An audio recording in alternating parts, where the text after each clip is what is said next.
अन्त पहिला त मैले सबैलाई नमस्कार गरेँ, तपाईँहरूलाई प्रश्नको लागि धन्यवाद। अब यो स्वतन्त्र उम्मेदवारी किन भन्दा थोरै अलिकति इतिहास बुझ्नुपर्ने हुन्छ। हामी अब विगत 20 वर्षदेखि नै एउटा जोशी समूहको स्वतन्त्र नेपाली काङ्ग्रेसको अझ स्वतन्त्र चाहिँ समूह भनेर हामी चाहिँ पोलिटिक्स राजनीति गर्दै आएका छौँ यहाँ होइन। हामी सङ्गठित भएर अब त्यही हामी योभन्दा अगाडि हामीले चाहिँ व्यास नगरपालिकाको मेयरको पदमा पनि प्रतिस्पर्धा गऱ्यौँ। त्यो मुद्दा त तपाईँहरूलाई अहिलेसम्म रिकाउन्टिङको मुद्दा सर्वोच्च अदालतमा विचाराधीन नै छ, जुन कि उच्च अदालतले रिकाउन्ट गर्नुपर्छ भन्दै पनि रोकिरहेको अवस्था छ। त्यो भएको हुनाले अब राजनीतिमै आइसकेपछि त्यो समूहको आइडेन्टिटीको लागि चाहिँ अर्को चुनाव, अहिले भएको चुनाव यो चुनाव 84मा हुनुपर्ने थियो। त्यो भएको हुनाले यो हाम्रो आइडेन्टिटीको लडाइँ पनि हो होइन। र अहिले जुन जेनजीको आन्दोलन पछिको विषम परिस्थितिमा सिर्जना भएको छ, दलप्रति मान्छेहरूको वितृष्णा छ होइन, धेरै दलप्रति वितृष्णा भएको हुनाले स्वतन्त्र हिजो पनि स्वतन्त्र थियो, आज पनि स्वतन्त्र रूपमा चाहिँ उम्मेदवार दिएर चाहिँ मैले चाहिँ आफ्ना एउटा ग्रुपको आइडेन्टिटी हो। र अर्को कुरा के छ भने संसदमा पनि कुनै चाहिँ जालझेल नगरिकन पद प्रतिष्ठा त्यो जुन मन्त्री पदको लागि अलाइन भन्दा पनि त्यहाँ भोलि कानुन बनाउने ठाउँमा गएर निष्पदलाई दाउमा राखेर गलत कानुन बनाउन नपर्ने परिस्थिति सिर्जना गर्नको लागि मैले उम्मेदवारी दिएको। अनि यो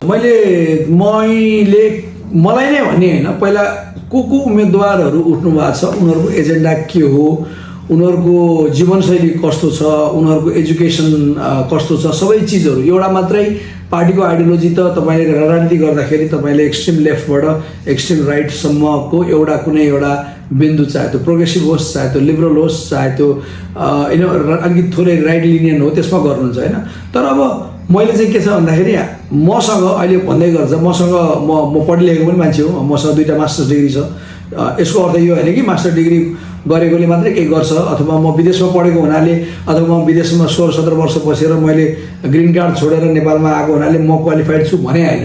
हाम्रो के छ भन्दाखेरि सबै भेरिएबलहरू हेर्दाखेरि चाहिँ के छ भन्दाखेरि तपाईँहरूले हेर्नुहोस्, म पनि मैदानमा छु, त्यसो भएर मलाई नै भोट दिनु भन्ने होइन कि तपाईँहरू हेर्नुहोस् सबैलाई होइन, सबैलाई बुझ्नुहोस्। त्यसै लयमा लाएर के छ भने एउटाले यो गरिदिन्छु भनेको छ, अर्कोले त्यो गरिदिन्छु भनेको छ, त्यो झुटा आश्वासन दिने मान्छेहरूलाई भोट दिने होइन। भोट त्यसलाई दिने हो जसलाई तपाईँले यो जिल्लामा कसलाई चाहनुभएको हो, त्यो मान्छेले आफ्नो दृष्टिकोण आफ्नो अडान परिवर्तन गर्छ कि गर्दैन। आखिरमा हामीले त देखियो नि त, माओवादीको आन्दोलन गलत थियो कि सही थियो। अफकोर्स वार अथवा कुनै पनि त्यस्ता घटनाहरू, मान्छे मर्ने घटनाहरू नराम्रा हुन्छ, तर त्यो राजनैतिक थियो नि त। त्यसो भएर त्यो राजनैतिक भएको हुनाले माओवादीलाई सबैले भोट दिएर जिताए नि त। तर आज आएर त्यो माओवादी भन्ने पार्टी नै छैन। त्यो त दुर्भाग्य हो, राजनीतिक इतिहासमा त्यो एउटा दुर्भाग्यपूर्ण घटना हो। त्यसो भएर हामीले भोट दिँदाखेरि उनीहरूले के बोलेका छन्, उनीहरू कुन धरातलमा हिँडेका छन् होइन, र उनीहरू पछि कुन धरातलमा हिँड्ला भन्ने त्यो विचार गरेर त्यो क्यान्डिडेट को रिसर्च गर्नु पऱ्यो। त्यो कारणले उनीहरूले भोट दिनुपर्छ भन्ने हो।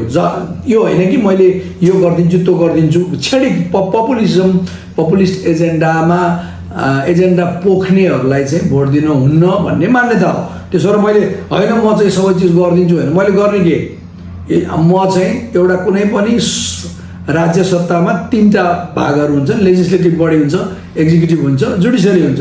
लेजिस्लेटिभको काम के हो त, कानुन बनाउने हो होइन र। अनि त्यो कानुन बनाउने ठाउँमा म जाने हो।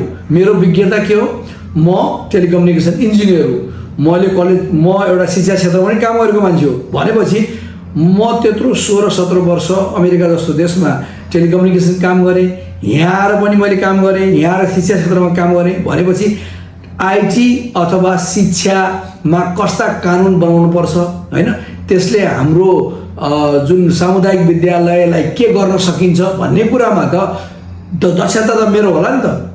त्यो भएर मलाई भोट दिने भनेको चाहिँ मेरो ब्याकग्राउन्ड के हो बुझ्नु पऱ्यो, मलाई प्रश्न गर्नु पऱ्यो, मैले त्यो जवाफ दिन सकेँ भने मलाई भोट दिने हो, नभए अरू ढाँट्ने मान्छेलाई भोट दिनुहुन्न भन्ने कुरा। त्यसो मेरा यही नै हुन्, म यही माटोको मान्छे हो, म बाहिरको मान्छे होइन। होइन म त्यत्रो वर्ष बाहिर बसेर यहाँ फर्की यहाँ कन्टिन्युसली काम गरिरहेको छु होइन मेरो क्लियर भिजन छ पोलिटिकल आइडियोलोजी कतिपय विश्लेषकहरूले र तनहुका बुवा एउटा पोलिटिकल फिगर भएको हुनाले त्यो आक्षेप लाग्छ तर मैले पटक पटक हिजो मेयर उठ्दा पनि भनेको थिएँ यदि दीपक राज जोशीको आफ्नै आइडेन्टिटी केही पनि छैन ऊ क्वालिफाइड छैन र गोविन्दराज जोशीको वंशवादमा म विश्वास गर्दिनँ गोविन्दराज जोशीकै कारणले मात्रै हो भने त मलाई किन जिताउनु परेर होइन त्यसो भएर त्यो बुझ्नु पर्ने जरुरी छ कि त्यो एउटा बाटो हो तपाईँले चाहेर नचाहेर मेरो बुवाले तपाईँले प्रश्न राम्रो गर्नुभयो गोविन्दराज जोशीको राजनीतिमा राम्रो गरे हुनाले सायद अहिले हामीसँग यति मान्छे छन् होला नि त गोविन्दराज जोशीले नराम्रो गरे भए त सायद हामीसँग मान्छे हुँदैन थियो होला अहिले पनि सपोर्ट हुन्थेन होला नि त त्यसो भएर मैले मेरो बुवाको राजनीतिक करियरलाई अगाडि बढाउन खोजे होइन त्यसबाट फाइदा अवश्य हुन्छ होइन तर मेरा आफ्नै एजेन्डाहरू छन् मेरा आफ्नै एक्सपिरियन्स छ होइन मैले अहिलेको जुन जेनजी होला जेनएक्स होला मिलेनियल होला जेनवाई होला उनीहरूको चाहिँ समस्याहरू बुझ्न सक्छु त्यो समस्याहरूलाई समाधान गर्ने मसँग आइडियाहरू छन् त्यसको लागि राजनीति गरेँ अब त्यसमा के छ भन्दाखेरि म ब्राह्मण भएर म हिन्दू भएर म मुसलमान भएर म क्रिस्चियन भएर अथवा म के भएर त्यसले फाइदा लिएको भन्ने सोच चाहिँ त्यो चाहिँ सङ्कीर्ण सोच हो किनभने मेरो ब्याकग्राउन्ड मेरो कलर मेरो रेस होइन म कस्तो लुगा लाउँछु के खान्छु भन्नेले मात्रै मेरो चाहिँ त्यसलाई मेरो करियरको अथवा मेरो पोलिटिकल जर्नीलाई क्वान्टिफाई गर्न मिल्दैन मैले के योगदान दिन सक्छु त योगदान दिने आधार छ कि छैन यो सब भन्ने कुरा त्यसको लागि त तपाईँले ती सम्बन्धित क्षेत्रमा काम गरे हुनु पर्ला एउटा एजुकेसन हुनुपर्ने होला एक्सपिरियन्स हुनुपर्ने होला तपाईँलाई तपाईँको माटोप्रतिको माया हुनुपर्ने होला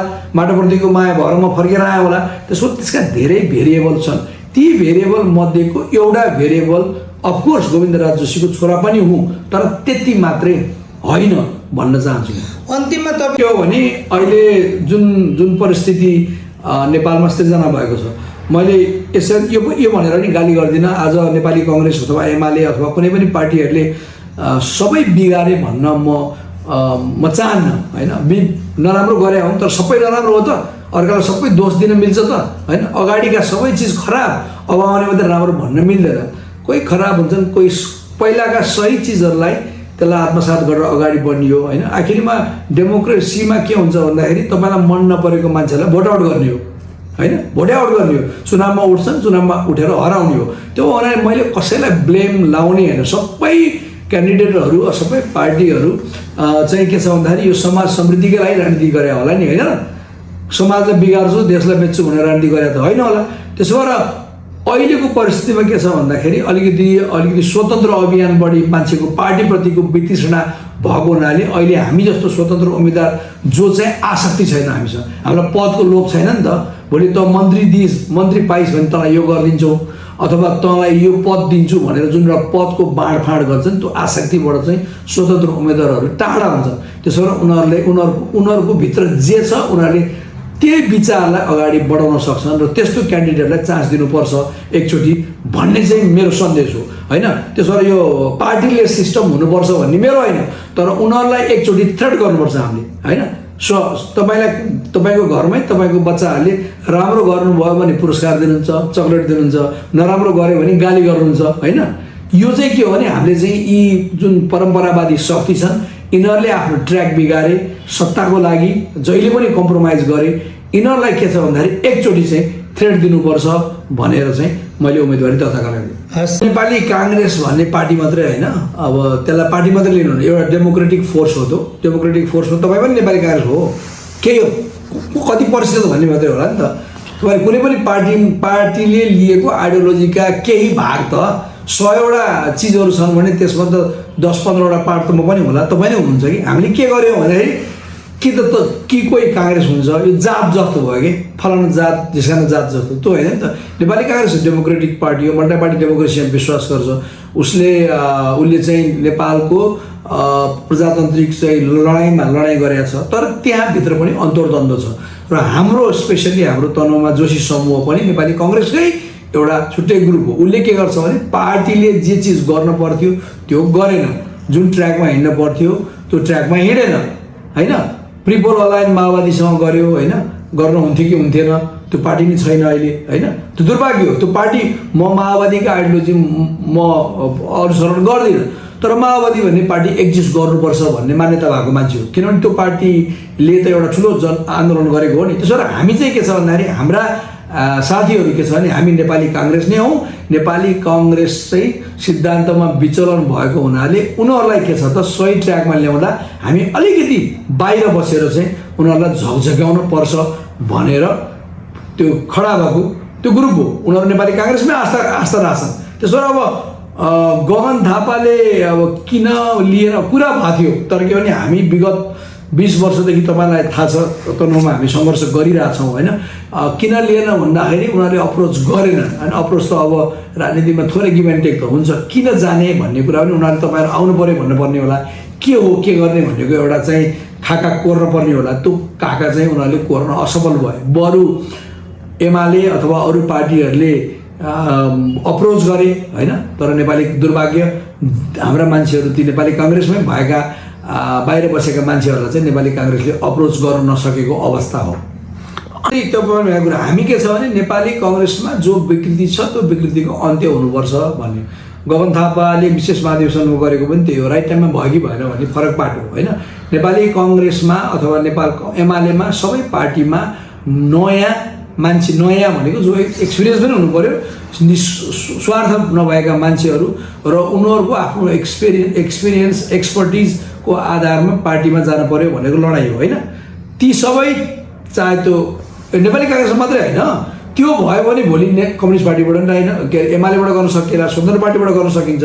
त्यसो जुन किसिमको पुरानो 4 चोटि 5 चोटि उठेर आफ्ना परिवारवाद आफ्ना परिवारका लागि मात्रै के अरे टिकट दिने जुन प्रथा छ त्यो अन्त्य भएपछि म एउटा सचेत राजनीति व्यक्तित्व भएको हुनाले म जसले मल्टी पार्टी डेमोक्रेसीमा विश्वास गर्छ त्यो फन्डामेन्टल पोलिटिकल बिलिफ भएको जुन पार्टीबाट राजनीति गर्न सकिन्छ भन्ने कुरा हो। तर अहिले त्यो भएन, नभएको हुनाले हामीले के गर्नु पर्यो भने त्यो वातावरण सिर्जना गर्ने त्यो गरोस् भनेर हामीले चाहिँ के छ भने स्वतन्त्र उम्मेदवार भोलि अबको चुनावमा के छ भन्दाखेरि अहिले जस्तै काङ्ग्रेसकै कुरा गर्नु भने योपालि अलिकति हतार भयो। अब चाहिँ के छ भन्दाखेरि अर्को चुनावमा चाहिँ प्राइमेरी इलेक्सनै हुन्छ भनेको छ। त्यो त राम्रो कुरो। त्यसमा तपाईँलाई यदि तपाईँले राजनीति गर्ने इच्छा राख्नुहुन्छ, तपाईँको खुबी छ भने प्राइमेरीमा जनतालाई तपाईँले कन्भिन्स गराएर राजनीतिमा आउन त नराम्रो कुरा होइन नि त। तर हिजोसम्म त त्यो थिएन नि त। हिजो कि त तपाईँ कसैको भतिजो हुनु पर्थ्यो, कसैको भाइ हुनु पर्थ्यो, कसैको छोरो हुनु पर्थ्यो, तपाईँको क्वालिफिकेसन नहुँदै पनि तपाईँलाई पटक के अरे टिकट दिइन्थ्यो नि। त्यो अन्त्य भएपछि के हुन्छ भने राजनीति गर्ने मान्छेहरूलाई जुनसुकै एज ग्रुपको उनीहरूलाई त्यो सहज हुन्छ। त्यो नभएको हुनाले हामीले चाहिँ अहिले यो बाहिर बसेर हामीले प्रेसर दिएको मात्रै हो। अब अन्तिममा के दिपक यो पालिले टुङ्गिएको हो, चुनावपछि फेरि सहकार्य हुनसक्छ। चुनाव अगाडि हुँदैन, चुनाव अगाडि त हुने कुरा होइन। फेरि एक थरी जस्तै मैले अहिले भने चुनावभन्दा अगाडि हामी अरू थुप्रै पार्टीहरूसँग कतिपय त लागेका छन् नि त अब होइन। अब यो चुनावमा उठ्ने, अब नाम दर्ता मनोनयन दर्ता गराउने, अनि त्यसपछि अन्तिममा गएर खुसुक्क गएका धेरै उदाहरणहरू छन् कि नेपालको। तपाईँलाई लाग्छ त्यस्तो? हामीले हिजो पनि गरेनौँ होइन। मैले त यहाँ तपाईँ भन्नु न, मैले राम्रै मत पाएको हो नि त मेयरमा, उपविजेता सम्मानित। त्योमा मलाई आफैलाई हमला गरियो। त्यही माथि मुद्दा चाहिँ उच्च अदालतले त्यहाँ केही गडबड भएको देखियो, पुनः मतगणना गर्नु भन्ने आदेश दिए होइन। उच्च अदालतले दिएको आदेशलाई कसले रोक्यो त? रजिस्ट्रारले रोक्यो। कानुनमा त्यस्तो हुँदैन। न्यायाधीशले दिएको चाहिँ आदेशलाई रजिस्ट्रारले रोक्न मिल्छ कि मिल्दैन? अहिले त्यो मुद्दा सर्वोच्च अदालतमा विचाराधीन छ। के फरक पर्थ्यो त? यदि नेपाली काङ्ग्रेसबाट जसले जित्नुभयो फेरि काउन्ट गरेर उहाँले फेरि जित्या भयो त पोलिटिकल्ली उहाँलाई फाइदा हुन्थ्यो नि। किन भन्दाखेरि त्यो उहाँले त्यो गर्न चाहनुहुन्न उहाँहरूले, किनभने त्यहाँ गडबड छ नि त। मैले तपाईँलाई 1-1 रुपियाँको 100 नोट दिएँ, अनि तपाईँले 100मा यहाँ गन्छु दिपकजी भन्दाखेरि यहाँ नगन्नु भन्नुको अर्थ के हो? मैले थोरै दिएँ भन्ने होइन, भएको कुरा त्यो हो नि त। त्यो भएको हुनाले अब त्यो मुद्दा अहिले पनि विचाराधीन छ। अब त्यो विचाराधीन होइन कि अब अर्को चुनावसम्म नि होला। अनि त्यसको लागि हामी के गर्ने त भन्दाखेरि अहिले अब यो चुनाव पनि परिस्थितिले अगाडि सार्यो होइन। अब हामी चाहिँ के छ भन्दा ठिकै छ, त्यो बेला हामीले कोसिस गरियो अब चाहिँ के छ भने सङ्घीय लेभलमै गएर सङ्घीयमा गएर तपाईँले एकदम यो प्रश्न के हुन्छ नि सङ्घमा म गएँ भने अब यस्ता विचाराधीन मुद्दाहरूलाई इलेक्सन सम्बन्धी मुद्दाहरूलाई चुनाव भएको 2 महिनाभित्र फैसला गर्नुपर्ने भने कानुन बनाउन सक्छौँ। त्यो कानुन कसले बनाउँछ त? संसदले बनाउँछन्। आज म जुन कुरामा भिक्टम भएको छु त्यही कुरा मैले त्यहाँ गरेको छ भने अब उपरान्त कुनै पनि यस्ता राजनैतिक मुद्दाहरूको छिनोफानो चाहिँ के त यति महिनाभित्र गर्न सक्ने भन्यो भने त त्यो कानुन बनाउने ठाउँमा जान लाग्यो। त्यस्ता धेरै मुद्दाहरू छन्। त्यसो भएर मेरो उम्मेदवारी किन भन्दाखेरि ती विकृति र ती विसङ्गतिलाई चाहिँ लोकल लेभलको समस्याहरू आफ्नै हुन्छ, सङ्घीय लेभलका ती जघन्य चाहिँ समस्याहरू होइन नि त। आज म झन्डै 3 वर्ष हुलाइसक्यो म मुद्दाको फैसलाको पर्खाइमा छु। अब कार्यकाल सिद्धिन भनेपछि त्यो कति गम्भीर विषय रहेछ र योभन्दा अगाडि चुनाव जितेर गएका सांसदहरूले त्यो काम किन गर्न सकेनन् भन्ने मेरो प्रश्न हो। म त्यो मुद्दा अदालतले फैसला गरेपछि त मान्नु पऱ्यो नि हामीले, होइन? तर तपाईँले अङ्ग्रेजीमा भन्छ नि justice delayed is justice denied भन्छ, होइन? मलाई त डिले गरियो नि त हो। अब हामी सङ्घीय संसदमा गयौँ भने त्यस्ता कानुनहरू बन्छन् जसले नागरिकलाई के छ भने छिटो छरितो न्याय दिन्छ। त्यो न्यायको बाटो हो, कृषिमा त्यही होला, होइन? तपाईँको शिक्षामा होला, होइन? तपाईँको इन्डस्ट्रीहरू फरेन डेभलपमेन्ट के अरे फरेन डाइरेक्ट इन्भेस्टमेन्ट ल्याएर हाम्रो चाहिँ के छ भने उद्योग खोल्ने कुरामा होला। त्यस्ता चिजहरूमा हामीले नयाँ कानुन बनाउँछौँ जसले गर्दा लोकल गभर्मेन्ट र चाहिँ के छ त स्टेट गभर्मेन्टलाई के छ त काम गर्न सजिलो हुन्छ भन्ने मेरो विश्वास हो। चिर्नलाई त तपाईँले फागुन 21 कोर्नुपर्छ, होइन? किनभने फागुन 21 गतेसम्म मैले निकालिनँ भने त जसले त्यो कुरा सोचे त्यो गलत रहेछ भन्ने कुरा हुन्छ। त्यो होइन, हामीले ब्ल्याकमेलिङको राजनीति कहिले गरेनौँ र गर्दैनौँ पनि, गर्दैनौँ। किनभने त्यो खाले राजनीतिक संस्कार ममा छैन, हाम्रो समूहमा छैन। त्यसो भएर हामी आफ्नो अडानमा छौँ। हामीलाई लाग्छ हामी मजाले हामीले प्रचार प्रसार गरेका छौँ र एउटा राजनीति चुनावमा लिनुपर्ने रणनीति कुटनीति जे छ त्यो लाइनमा लाछौँ, होइन? त्यो बाहिर चाहिँ हल्ला फिजाइएको मात्रै हो। त्यसलाई चाहिँ अलिकति हामीलाई डिभ्यालुएट गर्ने त्यो हत्कण्डा मात्रै हो। हाम्रो चाहिँ कम्प्रोमाइज गर्ने कुनै कारण छैन। हामी मजाले अगाडि बढ्छौँ। फागुन 21 गते चुनाव हुन्छ, त्यसपछि रिजल्ट आउँछ। हामीलाई अहिलेको जुन परिस्थिति छ सबै पार्टीलाई मन नपराएको बेलामा म आफूलाई म जित्छु भन्ने मलाई कन्फिडेन्स छ। म त्यसको लागि चाहिँ मैले अगाडि चुनाव प्रचार बढाइरहेको छु।